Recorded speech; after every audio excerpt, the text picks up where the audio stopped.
बैसाख महीने में सुनने वाली बांदरी की कहानी।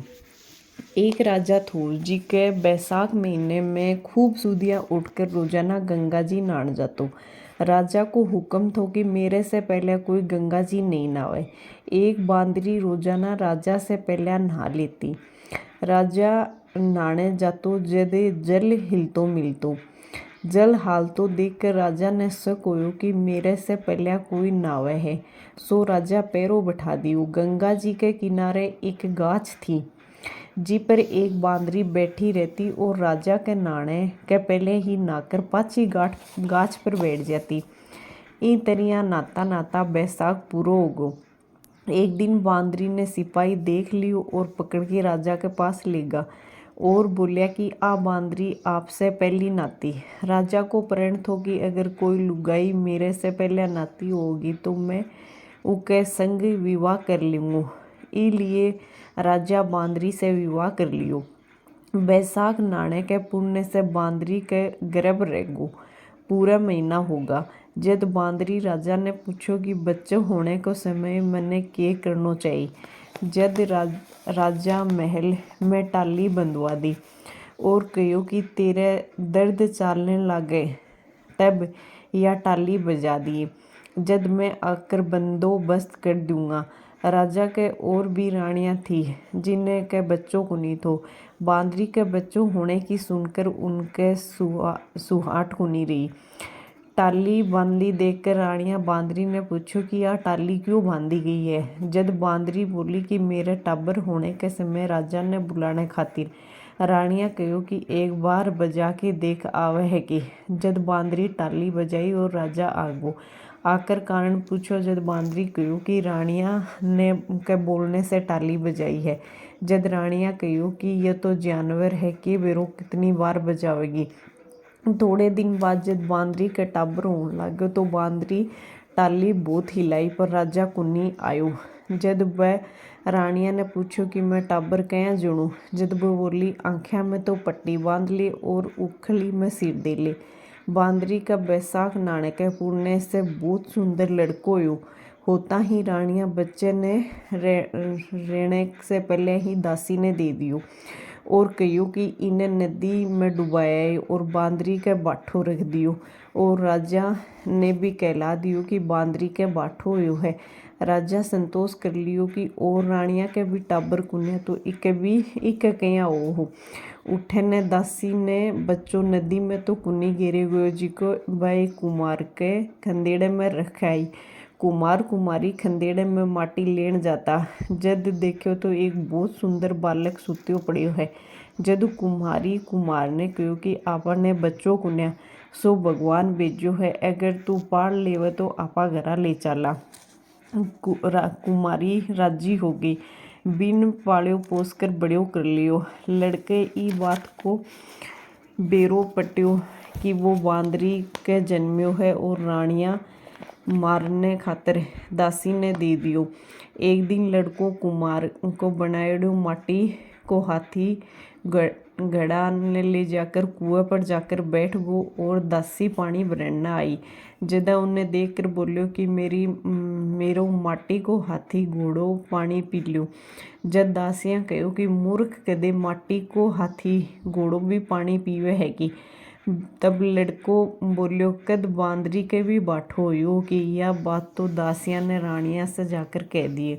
जद रानिया ने जहर का लाडू कुमार के छोरे के लिए भेज दिया। जहर का लाडू भगवान की कृपा से गोंदगिरी का होगा। दूसरे दिन रानी बोली कि दासियां जाकर देखो तो लड़को मरियो कुन्या।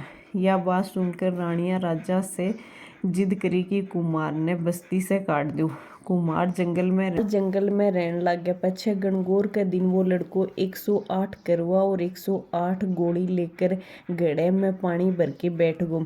जब राजा की और साहूकारा की छोरियां गणगौर की माटी लेना आई जी के पहले बगीचे में खेलने जुड़ने लगी।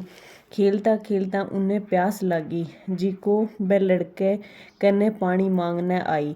लड़को कहो कि मेरे कने एक गोली है जी को खाती जाओ और मेरे बार के फिरती जाओ। जद पानी पिलाऊंगा। ये सुन के पहले तो कई छोरियां राजी को नहीं हुई, पर प्यास के कारण बाद में होगी। पीछे लड़को अपने सामने आग जलाकर बैठ गो। लड़कियां ने गोली खिलातो गयो, पानी पिलातो गयो और आपके चारों तरफ फेरतो गयो। सब छोरिया का गर्भ रह गो। पीछे उनके माँ बाप छोरिया की सावा निकालने लग गया तो पंडित बोले कि इन्हें ब्याह तो ही जानी चाहिए थी। बाद में उसके माँ बाप ने छोरिया का गर्भ रहने का बेरो पाट्यो तो उन्हें से पूछो कि यो गर्भ किया होगो। छोरिया ने लड़के की सारी बात बता दी। सुन के सब कोई कुमार के गयो और कहो कि तेरे लड़के ने सब छोरिया से फेरा ले लिया ही, सो इन्हें तू राख। जद कुमार बोले कि इतनी लड़कियां को मैं काई पालन पोषण करूंगा, तब उनका माँ बाप बहुत धन के साथ लड़कियां ने कुमार के घर विदा कर दिया। कुमार के 108 बहू आ गई। थोड़े दिन बाद 108 पोता होगा। एक दिन लड़को कुमार ने बोलो कि आपा इतनी बहू इतना पोता होगा ही, सो आपा सारी नगरी ने जिमावांगा। कुमार ने सारी नगरी में राजा रानिया ने न्योतो दे दियो। बांदरी ने छोड़कर राजा को सारो परिवार आयो। जद लड़को राजा से बांदरी ने बुलाने को हुक्म लियो। रथ पालकी सजाकर बांदरी ने लाने खातिर अपना आदमी भेज दिया। बांदरी आई। जद बिने सोने की चौकी पर गद्दी बिछा के सभा में बैठा दियो। लड़कों ने अपनी बहुओं को बता दिया कि बांदरी मेरे जन्म की माता है। सो सारी बहुआं सोने की मोहर देकर बांदरी के पगा लागती गई और पोता ने गोदी में देती गई और बांदरी सबने आशीर्वाद देती गई। राजा के समझ में कुनी आयो कि लड़को बांदरी की इतनी खातिरी क्यों करे है, पर रानियां समझ गई कि यो बांदरी को लड़को है। सभा में राजा कहो कि मारे तो अपमान होगो, मैंने पूछा जाओ हो। राजा जद लड़के ने पूछो कि बांदरी की इतनी खातिरी क्यों करे है, वो कहो कि यह मेरी जन्म की माता है और राजा को पिछली सारी बात बता दियो। जी को दासी वो लड़के ने नदी में गिरन खातर लेनी थी, वो बैठी ही थी।